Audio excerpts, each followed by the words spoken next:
Bueno, pues vamos a continuar con la fisiología de la nefrona. Recordamos que estamos en la parte inicial, que es el glomérulo, y su principal función es la filtración.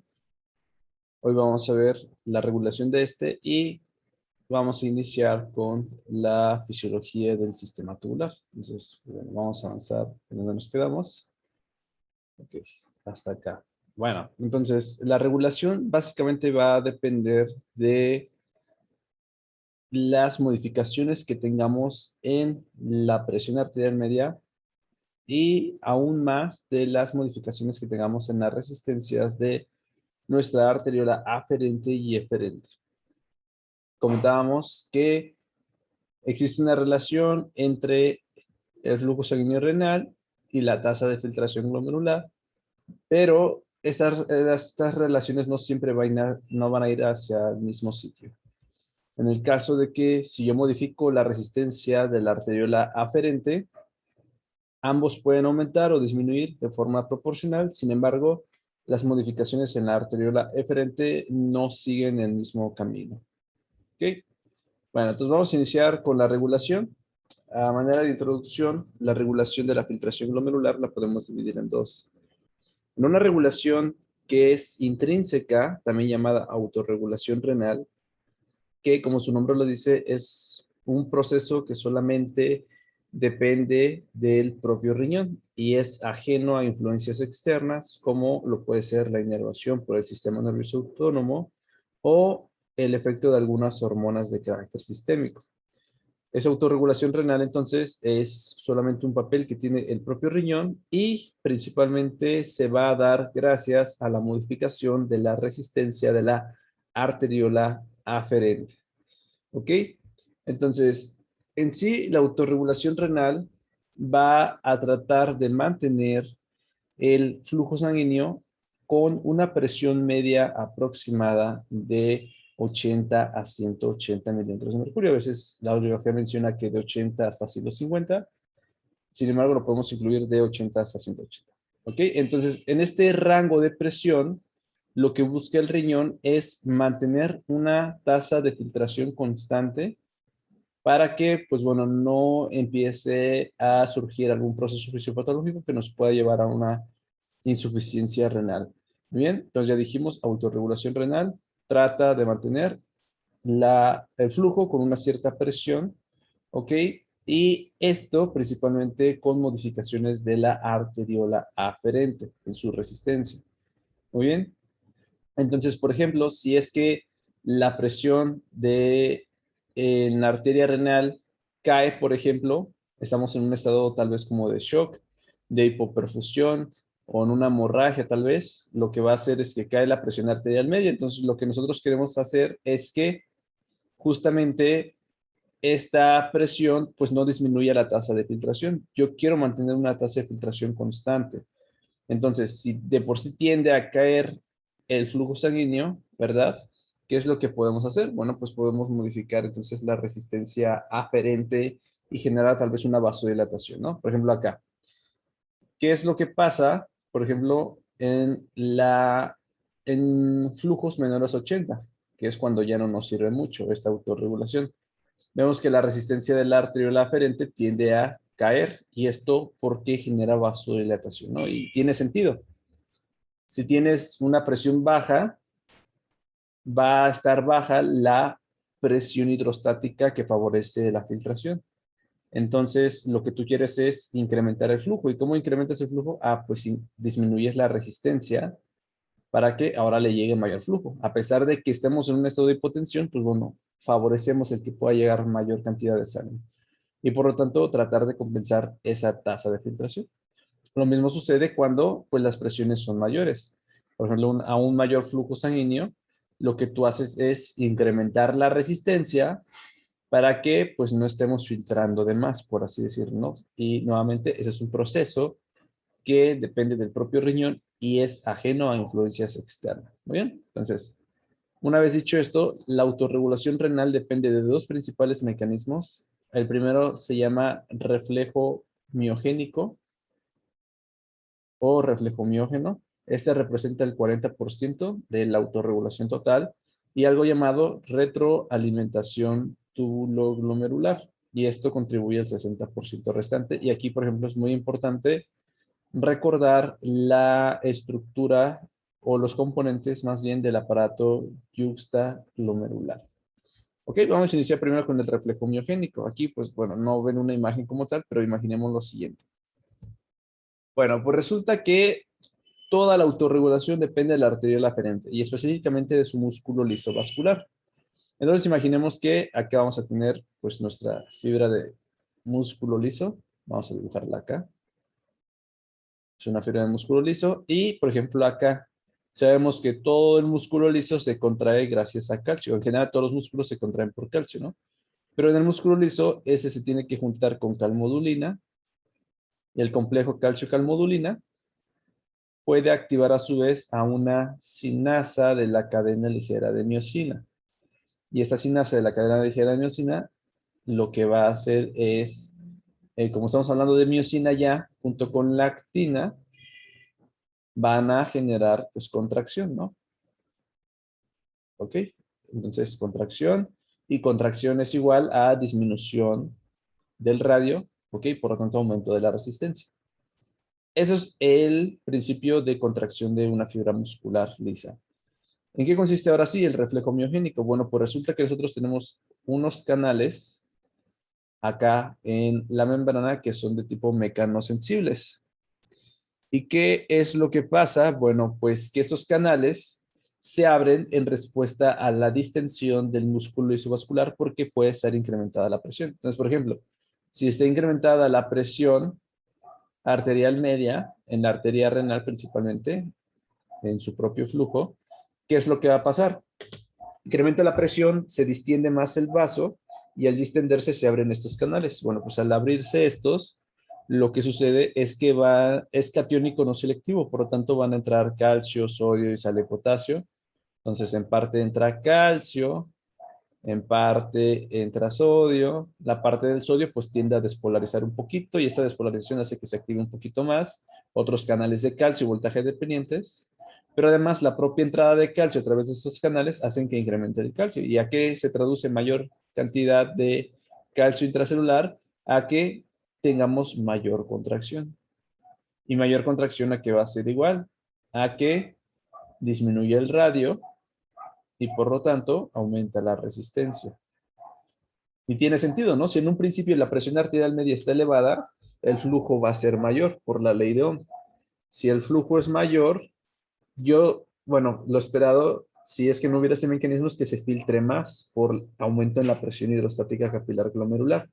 Sin embargo, pues yo tampoco quiero que se filtre todo el líquido que yo quiero. Yo debo que está regulando la tasa de filtración respecto a un cierto flujo sanguíneo, ¿no? Eso es la autorregulación. Entonces, si la presión está elevada, si el flujo está elevado, yo quiero disminuir, ¿ok? Ese flujo. ¿Y cómo lo voy a disminuir? Modificando la resistencia. En este caso, vasoconstricción aferente y lo que va a pasar es que disminuye entonces la presión hidrostática capilar glomerular a nivel del corpúsculo, ¿no? Y por lo tanto, se atenúa ese efecto que tenemos en un principio de aumento en la filtración. Ahora, ¿qué va a pasar cuando la presión arterial media es baja? Cuando cae la presión arterial media, pues lo que sucede, pues prácticamente es lo que no sucede, ¿no? O sea, si la presión arterial media está baja, pues no hay cómo abrir este canal y si no se abre este canal, pues prácticamente no va a haber flujo de calcio, ¿no? Y pues no va a haber contracción en sí. Entonces, no es tanto que se relaje la arteriola aferente por reflejo miógeno, más bien es que no responde a la contracción, ¿no? Es como que lo contrario. No es como que haya canales sensibles a la disminución de la presión arterial media, porque el estímulo ideal fue la distensión de esta, ¿no? Y si no hay presión elevada, no hay distensión. Ok, entonces ese es el reflejo miogénico y recuerden que contribuye al 40% de la autorregulación renal. Ok, y principalmente actúa en aumentos de la presión. Vamos ahora con la retroalimentación túbulo-glomerular. Como su nombre lo dice, túbulo glomerular, es decir, esto inicia en el túbulo o ahí se sensa y la respuesta es a nivel del glomérulo, en la arteriola aferente. ¿Ok? Pero nuevamente iniciamos con que por alguna razón está incrementado el flujo o la tasa de filtración, ¿no? Si está incrementada la tasa de filtración, lo que tú quieres hacer es disminuirla, ¿ok? Entonces, ¿cómo la disminuyes? Vamos a ver para allá. Si está aumentada la tasa de filtración, significa que a los túbulos les va a llegar más soluto y más agua, ¿ok? A eso se traduce. Bueno, pues ¿quién va a censar este mayor flujo de solutos y de agua a nivel tubular? La mácula densa.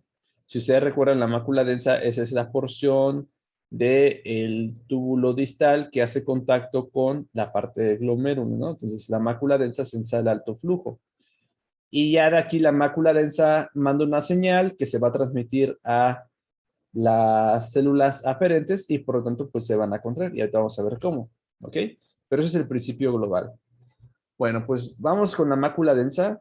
Ese es un epitelio, ya dijimos, un poco más cilíndrico respecto al que normalmente encontramos que es más cúbico. Y esta mácula densa, ¿cómo va a censar ese incremento en el flujo del líquido tubular porque está incrementada la tasa? Bueno, pues lo va a hacer a través del transportador sodio-potasio 2-cloro. Sodio, potasio, 2 cloros. Como su nombre lo dice, va a transportar a estos solutos hacia el interior de la célula en la misma dirección. ¿Y qué va a pasar? Bueno, pues esta entrada lo que va a condicionar es una leve despolarización. Entonces, como ya saben, la despolarización pues conduce a liberación de gránulos, de sustancias y demás. En este caso, las sustancias que se van a estar pues liberando, por así decirlo, de forma local, va a ser el ATP y la adenosina. Y el ATP y la adenosina van a actuar, ¿ok? A nivel de nuestras células del músculo liso vascular de la arterial aferente a través de sus receptores. De adenosina es el receptor A1 y en el caso del ATP es el P2X. ¿Ok? ¿Eso qué va a condicionar? Bueno, como son receptores acoplados a proteína GQ principalmente, van a hacer que se incremente la concentración de calcio. Y nuevamente, recordamos, aquí piensen que es la misma célula del músculo liso vascular de la arterial aferente, pero acá, por ejemplo, tenemos el receptor para adenosina, que es el A1, y acá tenemos el receptor para ATP, que es el P2X. Son receptores acoplados a proteína GQ y esto, ¿qué es lo que va a hacer? A final de cuentas va a incrementar el calcio. Y si incrementa el calcio, que se traduce a disminución del radio por la contracción e incrementa la resistencia. ¿Y cuál fue el estímulo inicial? Un aumento de la tasa. ¿Y cómo lo contrarresto? Con un aumento de la resistencia. Por lo tanto, lo que va a suceder después es que cae la presión hidrostática capilar glomerular y por lo tanto disminuye la tasa de filtración. ¿Muy bien? Y ahora, ojo, eso es el reflejo, o bueno, más bien la retroalimentación tubuloglomerular. Pero vean que en esa misma región, formando parte del aparato yuxtaglomerular, tenemos a las células que secretan renina, las famosas células granulares o células yuxtaglomerulares. Bueno, pues esta es una vía paralela que existe, pero no forma parte de la retroalimentación, ¿ok?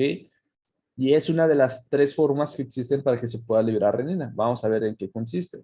Pues resulta que este calcio, ¿ok? Que tenemos en las células mesangiales extraglomerulares y en el músculo liso vascular de la arteriola aferente, este calcio puede difundir hacia las células granulares.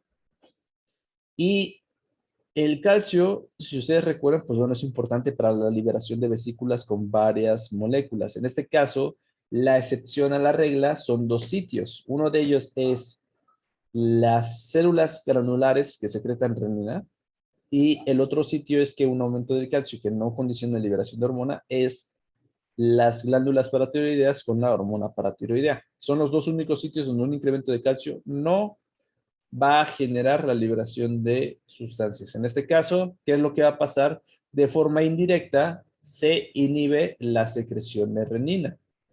¿Y qué es lo que sucede? Pues disminuye la actividad del sistema renina-angiotensina-aldosterona a grandes rasgos, ¿no?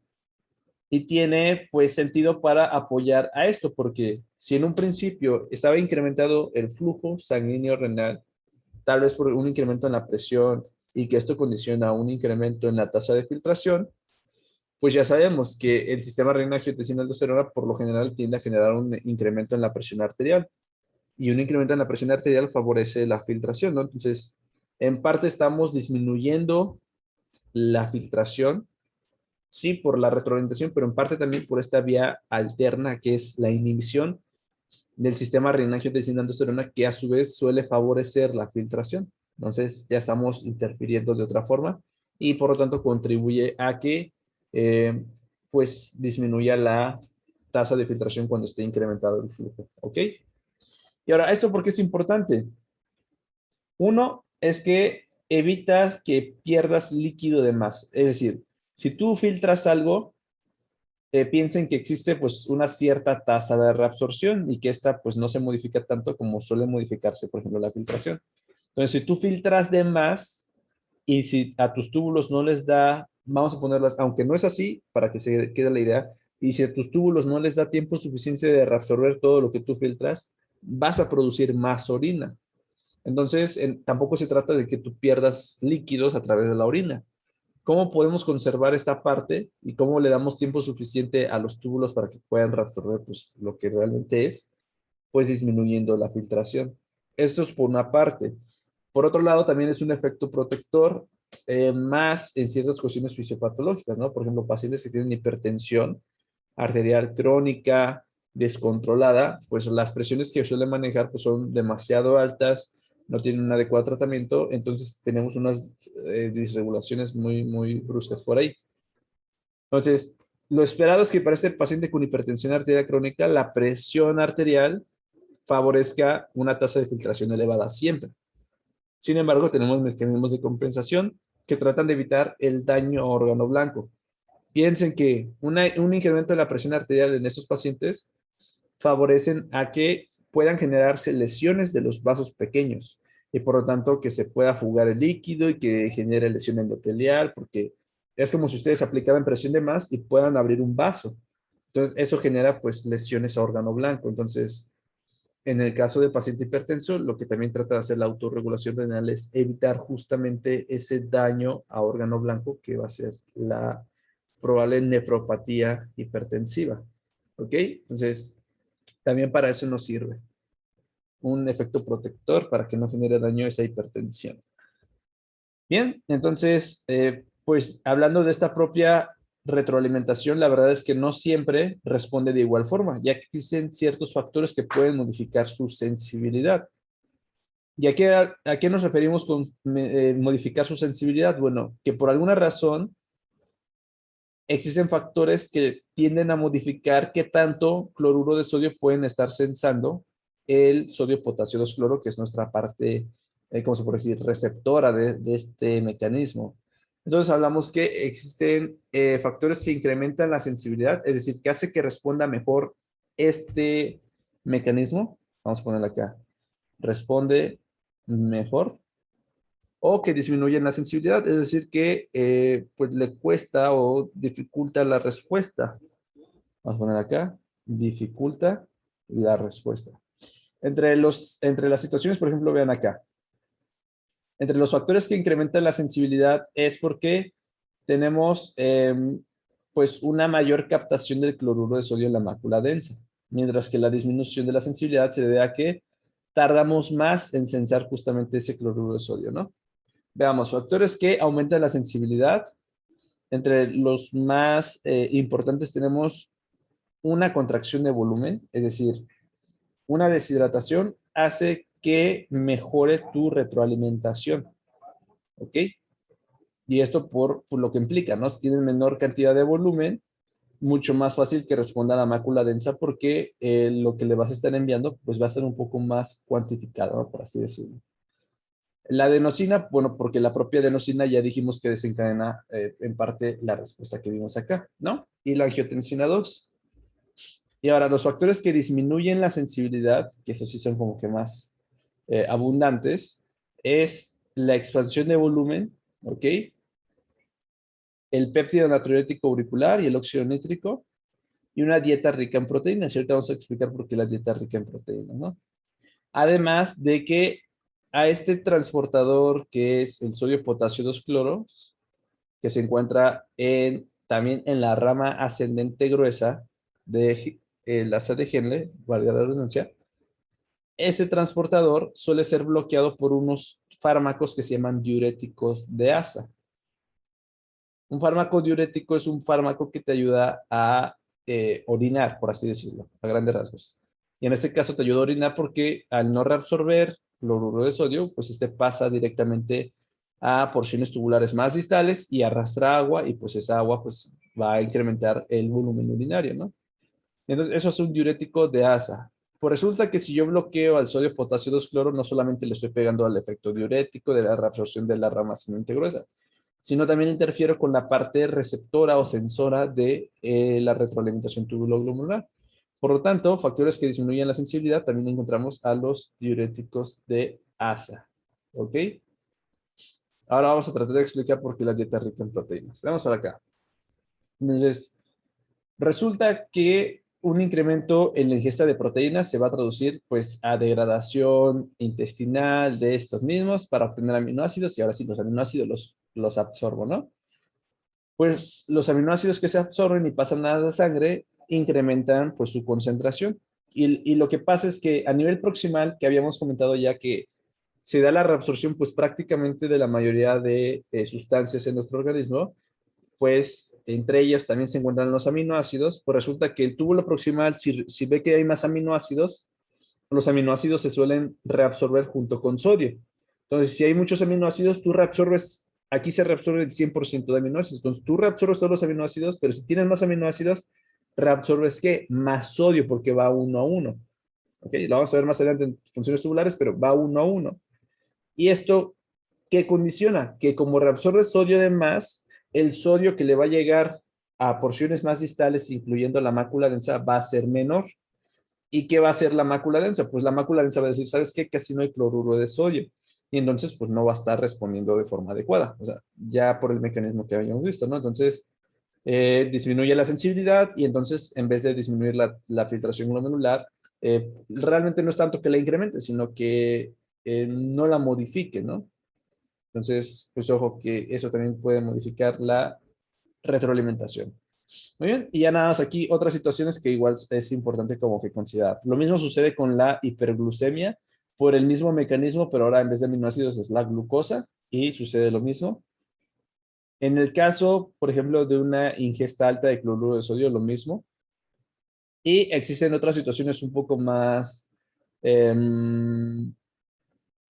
que son factores que dependen más del paciente, ¿no? Por ejemplo, su edad, su índice de masa corporal y principalmente si tiene obesidad o sobrepeso. Y por último, la fiebre, ¿ok? O los pirógenos que suelen desencadenar pues esta respuesta de hipertermia, pues también pueden disminuir la sensibilidad de esto, ¿ok? Ahora, aquí mismo a nivel local, sin formar parte de la retroalimentación, pero también es algo a nivel local, es decir, ajeno a influencias externas, es que existen ciertas moléculas denominadas autacoides, y estos son moléculas locales que tienen un efecto local y, bueno, son moléculas que se sintetizan localmente y se encargan de producir una respuesta local. Esas, por ejemplo, tienen más un carácter o protector o tienen más un carácter en la parte de respuestas inflamatorias o fisiopatologías muy selectivas en esa región, ¿no? Muy locales. Entonces, por ejemplo, hablemos de algunas de estas. Seguimos con las células del músculo liso de la arteriola aferente, pero también con las células mesangiales intraglomerulares, ¿no? Entonces, hablemos, por ejemplo, que el óxido nítrico genera vasodilatación como en cualquier otra región del organismo. Sin embargo, este óxido nítrico se puede liberar ante ciertas situaciones, como lo puede ser el propio estiramiento. Si bien el estiramiento hace que incremente el calcio y demás, pues bueno, el estiramiento también para tratar de compensar y que no esté generando pues una contracción bien sostenida que de plano cierre por completo la aferente, pues también el óxido nítrico es como que la parte contrarreguladora, ¿no? Hay que tener un equilibrio. La acetilcolina también, a través de receptores M3 principalmente, y por ejemplo en respuestas más inmunomoduladas, vamos a tener algunos derivados como lo pueden ser histamina, bradicinina, ¿ok? Podemos tener derivados del ácido araquidónico también en respuesta a esas situaciones de respuestas inflamatorias y proliferativas. Y a nivel local, pues yo también puedo convertir la angiotensina 1 a angiotensina 2 por la enzima convertida de angiotensina. Y esto, ojo, a nivel local, tampoco, pues, o sea, si bien también respondo la que se produce en mayor cantidad, que es a nivel pulmonar, el propio riñón también puede producir su propia angiotensina, ¿no? Y puede generar, pues, vasoconstricción, al igual que la endotelina. Sin embargo, existen otras sustancias, ¿no? Ya habíamos hablado el día de ayer con las células mesangiales intraglomerulares que algunas citocinas, algunos factores de crecimiento también favorecen esto. Y esto, bueno, pues por la influencia que también puede tener directamente en el músculo liso o porque puede modificar, por ejemplo, en el caso de la mácula densa, aquí se producen también las prostaglandinas, ¿ok? El óxido nítrico, etcétera, etcétera, y hace que pues pueda responder en la célula yuxtaglomerular y por lo tanto también puede interferir en algún momento con la liberación de renina, ¿ok? Por ejemplo, en el caso de las prostaglandinas, favorece la liberación de renina, ¿ok? Mientras que ya vimos que la ATP y el adenosina inhiben esta liberación. Muy bien, entonces, ojo con esta comunicación que existe aquí a este nivel. Muy bien, entonces, nada más considerar que estos o tienen un carácter protector, por ejemplo, en el caso de las prostaglandinas, hacen que en la arteriola aferente, ¿ok? Junto con el óxido nítrico, eh, el efecto, bueno, aquí ven que de por sí se produce angiotensina 2, ¿no? Y tú dirías, pues la angiotensina 2 generaría una vasoconstricción aferente y por lo tanto dirías que se cierre, ¿no? Se cierre, pues, el músculo liso y por lo tanto el vaso y caiga la presión. Entonces, para contrarrestar ese efecto de vasoconstricción que ya de por sí la angiotensina nos está imponiendo, pues vamos a tener a las prostaglandinas, ¿ok? Y las prostaglandinas tienen un carácter protector porque evitan que se cierre por completo, ¿ok? Y de aquí, ¿qué es lo importante? Bueno, que nosotros, por ejemplo, y principalmente en pacientes nefrópatas, hay que tener mucho cuidado con el uso de AINES. Si nosotros damos un AINE, ¿qué es lo que pasa? Inhibimos a la ciclooxigenasa, inhibimos la síntesis de prostaglandinas. Si no hay prostaglandinas, ya no hay cómo dilatar al músculo liso. Y entonces, ¿quién gana ahora? Hay un desequilibrio ahora entre las prostaglandinas, el óxido nítrico y la angiotensina 2. ¿Y quién va a ganar ahora? Pues la angiotensina 2. ¿Y qué va a pasar? Hay una vasoconstricción aferente. Y una vasoconstricción aferente, ¿qué hace con la tasa de filtración? Disminuye. Y eso puede, ¿cómo se puede decir? Puede potenciar una lesión renal, ¿ok? En algún paciente nefrópata. Entonces hay que tener mucho cuidado, ¿no? No hay que dar AINES por dar, en parte por los datos que nos puede dar a nivel gastrointestinal. Hay que considerar los renales también, son importantes. Muy bien. Bueno, ahora sí, vamos con los efectores sistémicos. Estos ahora sí ya tienen que ver con una influencia ya más de carácter a nivel de circulación o a nivel de respuesta nerviosa, que no nada más le pega al riñón, que le pega a muchas otras estructuras más del cuerpo, ¿no?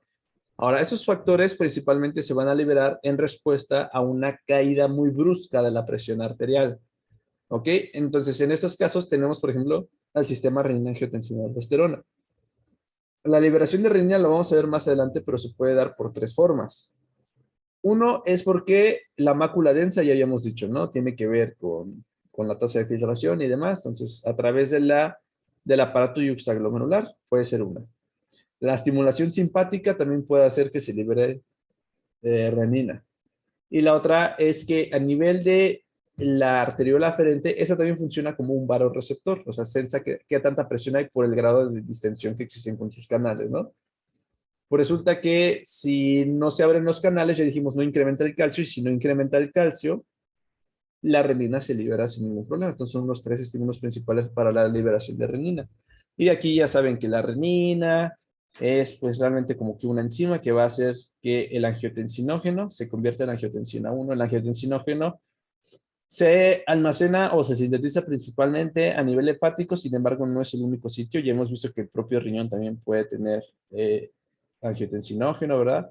Pero también otros tejidos como el tejido adiposo. Y de hecho, pues las personas obesas ya de por sí tienden una relación, bueno, tienden a la hipertensión por el simple hecho de producir mayor cantidad de angiotensina.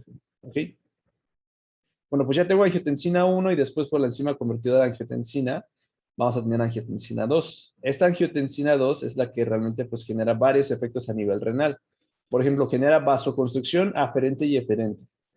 Genera vasoconstricción de la arteria renal. Genera contracción de las células mesangiales intraglomerulares y por lo tanto disminuye el área de filtración y por lo tanto del coeficiente de filtración. En el caso de la retroalimentación tubuloglomerular, incrementa la sensibilidad y en el flujo sanguíneo medular también. Entonces tiene varios efectos la angiotensina a nivel renal. Todo eso se traduce a que pues trata de mantener un cierto volumen porque eso se libera principalmente en situaciones de hipoperfusión, cuando cae la presión arterial o cuando tenemos tal vez hipovolemia. ¿Ok? Además de otras funciones que tiene la angiotensina 2, es que genera vasoconstricción periférica, favorece la liberación de arginina vasopresina o también llamada hormona antidiurética a nivel hipotalámico. Ok, bueno, síntesis y liberación a nivel de hipófisis posterior. Y entre otras, muchas otras más funciones que lo vamos a ver más adelante. Ok, entonces, ¿qué es lo que va a pasar? Pues que si la caída de la presión fue el estímulo inicial, lo que tú quieres hacer es que no quieres filtrar tanto líquido porque no quieres producir orina en ese momento. Tú lo percibes como que sabes que no hay volumen. Y si no hay volumen, pues tú no quieres producir orina en ese momento. Por lo tanto, sí, o sea, disminuyes la filtración y también pues incrementas la reabsorción para recuperar la mayor cantidad de líquido que pues filtraste, ¿no? Porque tampoco se trata de que no filtres nada. Y con eso entonces tratamos de compensar aumentando el volumen o evitando que se pierda más bien y evitando que se pierda, pues bueno, tratamos de mantener esa caída de la presión arterial que se está teniendo. ¿Ok? Entonces, solamente en esas situaciones. Lo mismo sucede con la inervación simpática. Ya hemos dicho que, por ejemplo, el riñón carece de inervación parasimpática, pero tiene inervación simpática importante y también inervación sensitiva, ¿no? Entonces, en el caso del sistema simpático, también se va a activar en caso de una hipotensión, pues, marcada. ¿Ok? Esto ya sea por un estado de choque, porque hay hipovolemia o por alguna respuesta de lucha o huida, se puede pues, estimular la actividad simpática, perdón. Entonces, ¿qué es lo que va a pasar? Vean cómo es abundante la inervación simpática a nivel de la arteria aferente. Bueno, pues a nivel del músculo liso vascular acá, regresamos con nuestro músculo liso para tratar de entender. Vamos a poner ahora un receptor em, para estas otras sustancias. Vamos a ponerlos en rojos. Aquí vamos a poner un receptor acoplado a proteína G que es para la aldosterona, no, para la angiotensina 2, AT2, ahí está. Se une con su receptor A1, ¿ok? ¿Y esto qué genera? Es un receptor acoplado a proteína Q, bueno, GQ también, incrementa el calcio, constricción. En el caso de la inervación simpática, la noradrenalina se va a unir a su receptor de tipo alfa 1. ¿Ok? Y el alfa 1 también trabaja con una proteína GQ, incrementa el calcio y por lo tanto eso se traduce a vasoconstricción de la arteriola aferente predominantemente. A pesar de que también tener inervación la eferente, la contracción va a ser más hacia la aferente, ¿ok? Pero además, ¿qué es lo que hace la inervación simpática? Bueno, pues ya dijimos que por receptores alfa 1, vasoconstricción, por un lado. Pero por otro lado, tenemos la inervación por receptores beta 1 en las células granulares. La inervación beta 1 lo que va a hacer es favorecer la liberación de renina. Y entonces vean, la renina entonces favorece el sistema renina-angiotensina-aldosterona y regresamos a este punto que ya mencionamos. Entonces, la actividad simpática con el sistema renina, la verdad es que son entre ellos, pues, colaboradores, por así decirlo. Entre ambos se potencian dependiendo de quién inicia normalmente la estimulación, ¿no? Por lo general, casi siempre la estimulación simpática por la rapidez, ¿no? Que implica una inervación en comparación con la síntesis, liberación, transporte y demás de hormonas. Muy bien, entonces, si esto se activó por una caída en la presión arterial, ¿a qué se va a traducir? Bueno, pues que yo voy a disminuir la cantidad de volumen perdido a través de la orina y entonces con eso trato de recuperar volumen y restablezco o mantengo o evito que esté progresando la caída de la presión. ¿Ok? Y entre otras sustancias, pues bueno, aquí les dejo más o menos como que una tabla, ¿no? Ya vimos la inervación simpática, la angiotensina 2. La endotelina también es un potente vasoconstricción. Sin embargo, este, por ejemplo, se libera, es un autacoide, es a nivel local, y por ejemplo se libera cuando hay incremento en el estiramiento. La propia angiotensina 2 lo favorece, la bradicinina, la epinefrina, etcétera, etcétera, ¿no? Mientras que los factores vasodilatadores o más de carácter protector, por así decirlo, son las prostaglandinas, el óxido nítrico, la bradicinina y los péptidos natriuréticos. ¿Ok? En cuanto a efectos farmacológicos, pues bueno, si ya dijimos que, por ejemplo, la angiotensina 2 tiene un efecto tanto en la aferente como en la eferente, en ambos está la angiotensina 2 generando vasoconstricción, sí, pero a nivel aferente ya dijimos, ¿sabes qué? Aquí las prostaglandinas, principalmente la E2, tiene un efecto protector, ¿ok? Por eso es que la angiotensina 2 por más que quieras, no cierra por completo la arteriola aferente. Pero ¿qué sucede en la eferente? En la eferente, pues como predomina el tono por la angiotensina 2, pues sí mantiene un mayor grado de contracción de la eferente, pero aquí sí me conviene que esté actuando la angiotensina 2, ¿no? Porque si está un poquito contraída la eferente, ya dijimos, incrementa la presión hidrostática capilar glomerular y por lo tanto favoreces la tasa de filtración. ¿Ok? Ahora sí, vámonos con la farmacología aplicada. Y ya creo que de entrada van a pensar en qué fármacos de plano nunca vamos a dar juntos o vamos a evitar de darlos y mucho más en pacientes nefrópatas. ¿Ok? Pues uno, ya vimos que los AINES, pues lo que van a hacer al nivel de la ciclooxigenasa, pues van a evitar la síntesis de prostaglandinas, incluida la E2. ¿Ok? Y la otra cosa es que yo utilicé un fármaco que se llama inhibidor de la enzima convertidora de angiotensina o los YECAS, o también un antagonista del receptor de angiotensina 2, un ARA2. Cualquiera de estos dos fármacos interfieren ya sea con la síntesis de AT2 o con el efecto de angiotensina 2 a través de su receptor, ¿no? Entonces, ¿a qué se traduce esto? A que la arteriola aferente, que normalmente tiene efecto protector que dilata, ya no lo tiene, entonces la angiotensina 2 que va a hacer que pues se genere un aumento de la constricción. Pero acuérdense que no nada más es la angiotensina 2, también la adenosina y la endotelina generan este efecto constrictor. Entonces, ¿qué es lo que va a pasar? Se cierra más la arteriola aferente y ya de por sí, ¿esto qué condiciona? Disminuye la presión hidrostática, ¿no? La presión hidrostática glomerular, capilar glomerular, perdón, y por lo tanto ya de por sí tiende a disminuir la tasa de filtración. Pero además, si yo le pongo un YECA y un ARA, que normalmente me mantienen contraída la arteriola aferente, ¿qué es lo que va a pasar? Pues que esta arteriola eferente se va a dilatar, ¿ok? Y al dilatarse, ¿qué es lo que pasa? Pues va a disminuir aún más la presión hidrostática capilar glomerular y por lo tanto la tasa de filtración va a caer aún más. Entonces, pues, la moraleja sería que tratemos de evitar el consumo, bueno, uno, de AINES, no hay que dar AINES porque sí. Y segundo es que en pacientes nefrópatas, pues bueno, fármacos que nunca vamos a dar juntos, nunca, nunca, son un AINE y un IECA, un ARA, ¿no? Por ejemplo, estos se utilizan para el tratamiento de la hipertensión. Entonces, es muy común que un paciente hipertenso consuma alguno de estos dos. Por ejemplo, los inhibidores de la enzima convertidora de angiotensina son los que terminan con PRIL, como captopril. De aquí se pueden acordar, ¿no? YECA, captopril. Y de aquí, pues todos los que terminen en prilos, igual, captopril, enalapril, ramipril, etcétera, ¿no? Y los inhibidores, los antagonistas de receptores de angiotensina 2 son los que terminan en artán, como los sartán, telmisartán, valsartán, etcétera, etcétera, ¿no?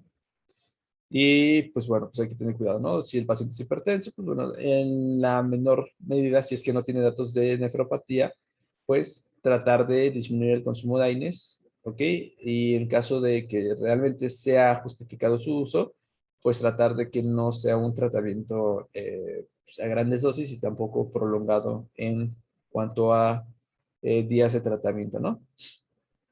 Ok, entonces, pues esto en cuanto a la farmacología. Mucho.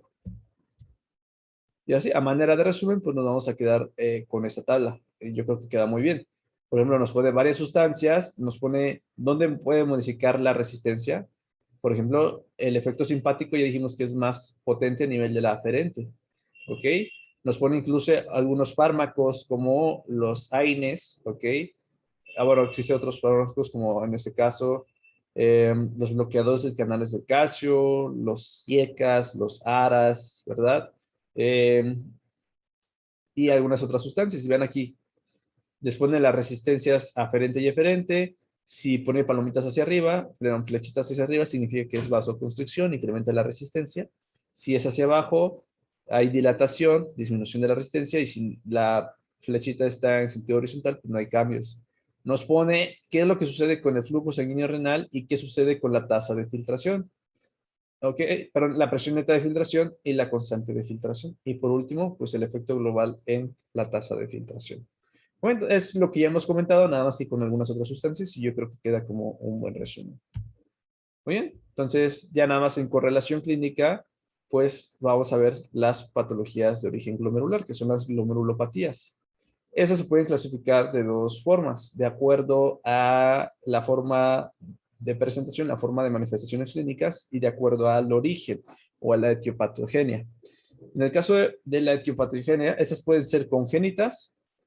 Ya habíamos dicho que por lo general son mutaciones en algunas de las proteínas que me dan carga negativa y me va a dar unas glomerulopatías no inflamatorias, ¿no? No hay por qué tener inflamación, mientras que las adquiridas pueden ser primarias, ya sea que el ataque inflamatorio sea directamente ahí o secundarias en el caso de que tenga una inflamación sistémica, por ejemplo, en pacientes reumatológicos que tengan lupus, artritis reumatoide, esclerodermia, etcétera, etcétera, pues la inflamación sistémica puede hacer que también incluso le pegue acá, ¿no? Entonces, ojo con eso. Y tenemos las glomerulopatías inflamatorias o también llamadas glomerulonefritis. ¿Ok? Ahora, en cuanto a estos tipos de glomerulopatías, se pueden presentar de distintas formas. Pueden ser asintomáticas, pueden tener un síndrome nefrótico, un síndrome nefrítico, ¿ok? O pueden tener nada más proteinuria pues muy sencilla o hematuria pues, muy sencilla sin llegar a tener criterios de esto. Y hablábamos, ¿no? Por ejemplo, bueno, aquí no vamos a entrar a fondo. Y hablábamos que, por ejemplo, el síndrome nefrótico se caracteriza por un daño en la membrana de filtración que por alguna razón le pega las cargas negativas y por lo tanto las proteínas que normalmente no deberían de estar filtrándose, o al menos no en una cantidad considerable, ya se filtran. Y esto nos va a dar una proteinuria, ¿ok? Que es la presencia de proteínas en orina, que va a ser principalmente mayor a 3.5 gramos al día. Ahora, si yo estoy perdiendo proteínas a través de la orina, ¿cómo van a estar las proteínas a nivel de la sangre? Pues van a estar bajas. Entonces vamos a tener hipoproteinemia y de las más importantes que dijimos que nos interesan es la albúmina. Entonces vamos a tener hipoalbuminemia con una concentración menor a 3 gramos por decilitro. ¿Ok? Ahora, si yo tengo hipoalbuminemia, ¿qué es lo que va a pasar? Disminuye la presión oncótica. Y si disminuye la presión oncótica, ¿qué va a pasar con el líquido, la dinámica del líquido en los capilares? Pues el líquido se va a fugar a través, hacia el intersticio, a través de los capilares, y por lo tanto me va a condicionar un edema. Pero ojo, el edema aquí es a expensas de una disminución en la presión oncótica, ¿no? Entonces ya tenemos los tres datos clásicos de un síndrome nefrótico: proteinuria, hipoproteinemia o hipoalbuminemia y edema, ¿ok? Ahora, de forma secundaria, lo que sucede es que como el hígado sensa que casi no hay proteínas, incrementa su síntesis. Y este incremento en la síntesis también va a favorecer que tengamos una hiperlipemia, porque el hígado tampoco es tan selectivo. Cuando incrementa su actividad metabólica para síntesis, no nada más produce pues proteínas para tratar de compensar, sino también va a producir un incremento en la producción de lípidos, hiperlipemia, ¿ok? Y por lo tanto esos lípidos también se pueden pasar a través de la membrana de filtración y tener lipiduria, ¿ok? No siempre, pero puede aparecer, ¿no? Entonces, pues son como que los datos, ¿no? También podemos tener alteraciones de la coagulación favoreciendo un estado trombótico. Y esto por incremento en la síntesis, y en este caso la síntesis de qué? De factores de la coagulación, ¿ok? Entonces, pues esto favorece un estado trombótico. Pero en general, la triada clásica del síndrome nefrótico es proteinuria, hipoproteinemia, ¿ok? Y edema a expensas de la presión oncótica. Si yo les preguntara, ¿creen que esto pueda responder a un diurético? Y la verdad es que la respuesta diurética es poca, porque el diurético lo que hace es modificar la cantidad de líquido en el cuerpo que va en relación a la presión hidrostática. Y ojo, el edema del síndrome nefrótico es a expensas de la presión oncótica, no de la hidrostática. Por su parte, el síndrome nefrítico se caracteriza por algún proceso, principalmente inflamatorio, que va a suceder en el glomérulo. Y como hay una respuesta inflamatoria, lo que va a hacer es que sí, también hay daño a nivel de los glomérulos, pero ese daño no es tan como que selectivo, ¿no? Como que en la carga negativa de la membrana le suele pegar a todos, entonces también pueden pasar eritrocitos y demás, pero como estas lesiones no son como que bien delimitadas, o digas, ¿sabes qué? El espacio que te voy a generar de degradación es donde va a caber un eritrocito completo. No, son, piense que son como que mordidas que están haciendo ahí en el glomérulo.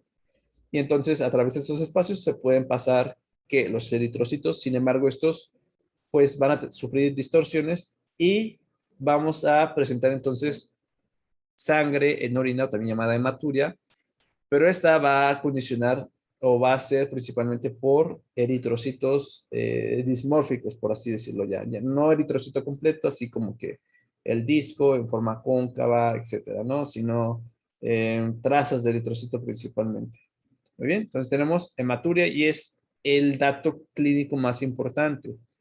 Puede haber proteinuria, pero ojo, y tiene sentido, ¿no? Pues si degrado toda la membrana, pues ni modo que no se me puedan escapar ninguna proteínas. Bueno, pues sí pasan, pero como el problema no es tanto a nivel de las cargas negativas, lo que sucede es que esta proteinuria no va a alcanzar rangos nefróticos, es decir, no va a ser mayor a 3.5 gramos por decilitro, va a ser pues una proteinuria un poco más leve, de 1 a 2 gramos por decilitro. ¿Ok? Ahora, ¿qué otra cosa sucede? Bueno, lo que pasa es que esta destrucción en el glomérulo interfiere con la retroalimentación tubuloglomerular. Entonces, lo que va a pasar es que vamos a tener una contracción de la arteriola aferente muy marcada, ¿ok? Y lo que va a condicionar es que incrementa la presión arterial sistémica. Tenemos hipertensión, ¿ok? Y esta hipertensión, a su vez, eh, bueno, antes de esta hipertensión, en parte es por el daño glomerular, pero lo que sucede también es que como hay daño glomerular, vamos a tener problemas en la parte nuevamente de la regulación, ¿no? El aparato yuxtaglomerular. Entonces, lo que pasa es que vamos a empezar a retener líquido porque no se va a tener una adecuada filtración, no se van a tener adecuados procesos de subsecuente reabsorción y demás. Entonces, ¿qué es lo que va a pasar? Va a incrementar la retención de líquidos, ¿ok? Y vamos a tener hipertensión arterial. Ahora, el edema que se va a generar en este caso va a ser por incremento en la presión arterial, ¿ok? Que hace que incremente la presión hidrostática por la presión en sí de los vasos, o puede ser también porque incrementa la presión hidrostática porque se está reteniendo líquido. Entonces, el edema que se genera en este caso es a expensas de la presión hidrostática, más no de la oncótica. Por lo tanto, pues por ejemplo, este edema sí puede responder a los diuréticos, ya que pues nosotros sí podemos modificar, ¿no? La parte del cloruro de sodio y el agua, y que no tienen que ver con las proteínas. Entonces, existen demasiadas causas que pueden darnos síndrome nefrótico, entre esos, por ejemplo, una glomerulonefritis postestreptocócica, ¿no? Donde se tenga el antecedente de una infección estreptocócica, principalmente una faringitis, ¿no? Es de las complicaciones sistémicas agudas más, más frecuentes, esa y la endocarditis, pero también puede ser por otras causas, ¿no? Un poquito más, ¿cómo se puede decir? Menos frecuentes, pero un poquito más complejas de entender, que también tienen siempre una base inflamatoria, ¿no? Es que todo esto a fuerzas es una parte inflamatoria.